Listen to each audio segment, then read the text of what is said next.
Panginoon ay dadako sa isa pong mahalagang gawain po ng ating Panginoon at ito po yung tithes in offering. Amen? So dito po sa tithes in offering po sa Old Testament, sinasabi po dito yung 10%. Sa Old Testament yun. At titingnan naman po natin sa New Testament. So, kaya ang bawat isa po sa atin is talagang naghahanda. Pagka sinabi po kasi na tithes in offering, ito na naman po yung nasa isip po natin. Nasasabihin po natin sa ating buhay na, tithes na naman, 10% ko na naman ng sahod ko nito. Yung 10% na naman ang kinikita ko. At doon pa lang po sa ginagawa mo, sa dinideklara mo, dinideklara mo sa iyong sarili, parang nagkakaroon ka po ng pagdadalawang isip. So sa tithes in offering po, sa Old Testament na sinasabi po yung 10% ng lahat ng kinikita mo. Amen? So sino po ba yung kumikita rito? Amen? Bless po ba tayo? Amen.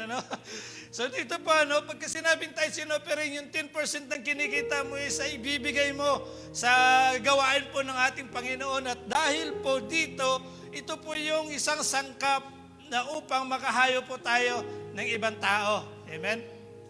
So, titingnan naman po natin, titingnan po natin yung sa New Testament na kung paano sinasabi na para sa akin, na dito po sa New Testament, hindi lang 10%, kundi higit pa. Naniniwala po ba kayo? Amen? So, kung naniniwala po kayo, at kung naniniwala yung bawat isa po sa atin, sabay-sabay po nating basahin yung 2 Corinto 9, verse 6. Sa 6 po tayo magsimula. Sa NIV version po, sa 2 Corinthians 9:6, remember this, whoever sows sparingly, we also reap sparingly. And whoever sows generous will also reap generous.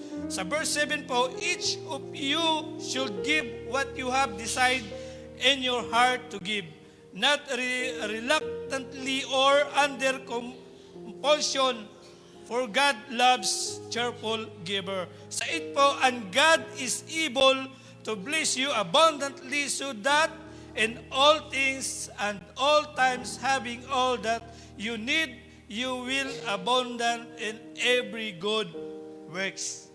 So doon po napakalinaw po. So isa-isahin po natin. Sinasabi po sa verse 6, So sinasabi po dito, pinapayag po dito sa verse 6 na kung magtatanim ka ng marami, aani ka ng marami. Kung magtatanim ka ng kakaunti, mag-aani ka rin po ng kaunti. So ito po yung basic na tinitingnan po natin.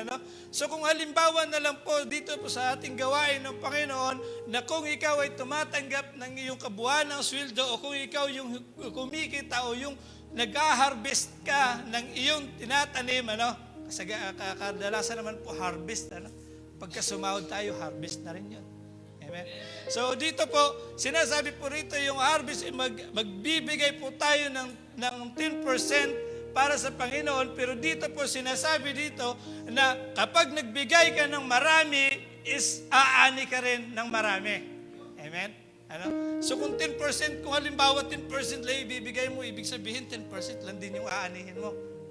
So wag mong lilimitahan yung sarili mo na magbigay ng marami kung gusto mo ng pagpapalang mas marami. Amen? So sino po ba yung gusto ng pagpapalang mas marami? Amen. So dito po, hindi niya pinapahayag dito yung 10% bagkus mas marami. Mas marami yung ibibigay mo kung gusto mo ring umani ng mas marami. So ibig sabihin, more, higit pa sa 10% yung dapat mong gagawin para sa Panginoon. Amen. So kung gusto mong umani ng mas higit pa rin sa 10% ng mo, is dapat magbigay ka rin.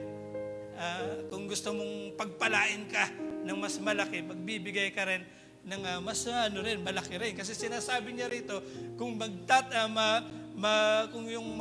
maghahasig ka raw, maghahasig ng kakaunti, aani ka lang ng kaunti. Kung maghahasig ka ng marami, aani ka ng marami. Amen? So dito po, pinapaalala po sa atin yung sa Old Testament is 10%, pero dito sa 2 Corinto 9 verse 6 is dapat higit. Ano? Yung kung gusto mo ng pagpapalang masaganang pagpapala, kung gusto mo makareceive ng maraming pagpapala sa buhay mo, kung gusto mong umani ng masagana, dapat din pala walang limitasyon. Ano? Hindi mo isipin yung 10% lang. Ano?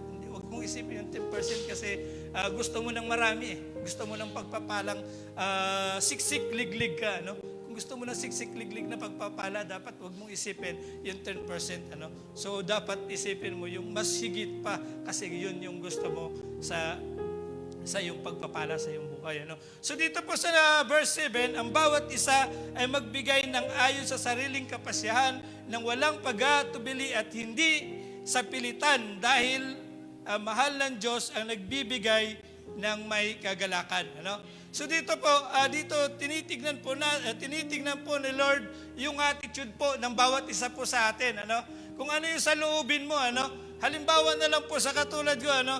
Magbibigay ako, maglalagak ako rin ng 1 milyon sa gawain na ito. Maglalagay ako ng ilang milyon sa gawain na ito. Pero yung saloobin ko, iba yung binibigay, iba yung hinihingi na kapalit. Maniniwala po kayo, hindi pagkakaloob yan. Amen? So magkakaroon lang po kayo ng doubt sa sarili niyo. Ano? Dadalawang isipin. Nagbigay ako nung nakaraan ng 1 milyon, pero hindi ibinigay yung hiling ko. Ano? Hindi ibinigay yung hiling ko, paano na yung 1 milyon na ibinigay ko, di ba?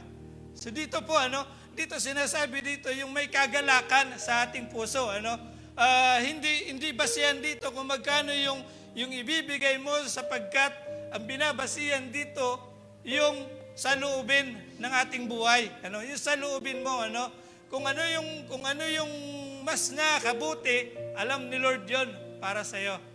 Amen. Hindi natin iisipin na kapag nagbigay ka diyan, ito lalagay ko yung ganitong halaga, dapat next month magiging doble sa akin to. Iba yung saloobin mo, kaya kung minsan magtataka tayo sa sarili po natin na tagal na nating iniiling tong panalangin na to pero hindi pa rin ibinibigay, ipinagkakaloob. Hindi pa rin ipinagkakaloob. So dito po, pinapaalala rin po sa atin dito na lahat ng bagay po sa ating buhay, wag na po nating pangunahan yung Lord. Alam ni Lord yun. Dito po binabase sa bawat tao o sa bawat mananampalataya kung ano po yung nilalaman ng ating puso. Halimbawa nila sa pagsahod mo, sa sahod ka ngayon, bibilangin mo na yung magbabawas ka ng 10% at nagkakaroon ka ng pag-aalinlangan. Ang laki ng Kaya yung mga malaking sahod, laki ng tapyas doon. 10%. Ang lalaki ng tapyas. Buti lang sa akin, 2.5, 2.50 lang yung tapyas doon. Ganun lang, Kaya, kung titingnan po natin, parang mas magaan pa yung mababa yung sahod kaysa sa malaki, Dito po sa malaking sahod, talagang, 1,000.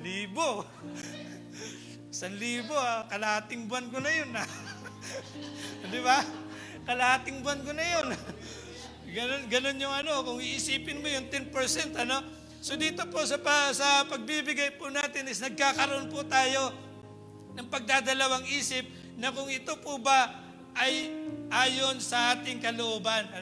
Sabi po dito ni Lord, yung cheerful giver. So paano ka maging cheerful giver kung yung iniisip mo, advance na yung pagpapalang tinatanggap mo, hindi mo nakikita. Ang nakikita mo lang, yung binibigay, doon mo nararamdaman yung bigat yung binibigay mo, pero yung tinatanggap mo, hindi mo may isip. Amen? So dito po, sa verse 8 naman po, at magagawa ng Diyos na ibigay sa inyo ang higit pa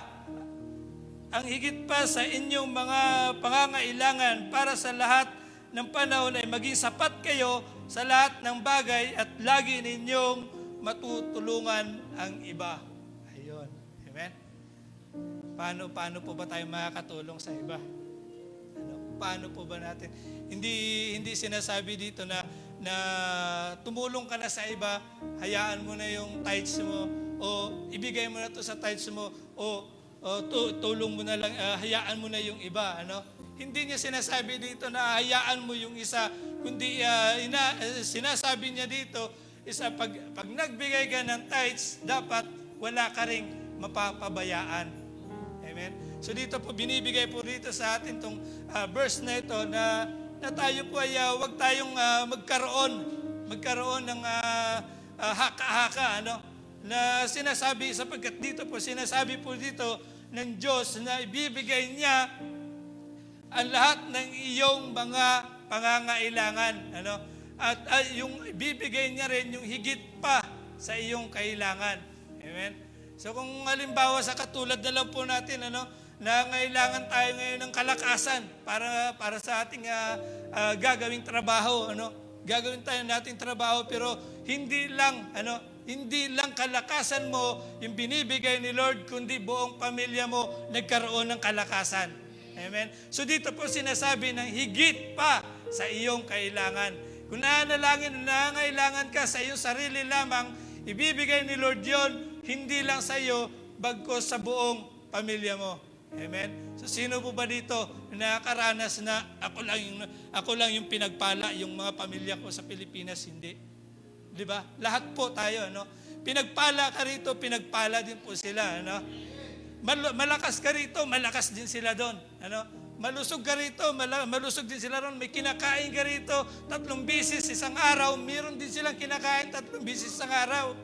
Amen? So dito po sinasabi, higit pa, higit pa sa iyong mga pangangailangan yung ibibigay ni Lord kapag ikaw ay nagsunod sa kanyang utos. Amen? So dito po, sinasabi dito po, yung pagbibigay ay hindi lamang, huwag ka lang bumasi sa 10%. Dahil dito sa ating nabasa po na to, kung gusto mo ng pagpapala, huwag mong isipin yung 10%. Ibigay mo kung ano yung gusto mo, kung ano yung pagpapala na nais mong matanggap. Kung higit pa sa 10%, go. Alam ni Lord. Alam ni Lord yung saloobin mo. Kasi kapag nagbigay ka, pag once na nagbigay ka sa gawaing ito, sa panambahang ito, ang binibigay mo, ang binibigay mong ikapo para kay Lord ay isa pong banal. Amen? Hindi po ito basta lang na bibigay mo lang ng ganun, okay na. Dito po sinasabi niya rin po sa Malakay 3:10, upang magamit ng kanyang panambahan. So dito po, yung binibigay po dito is nakalaan po ito para sa gawain po ng ating Panginoon. So kung ang bawat isa po ay magkakaroon ng aluwagan, o yung pagiging cheerful giver, mapalad po kayo sapagkat ipagkakaloob po ni Lord ang lahat ng mga pangangailangan niyo. Amen?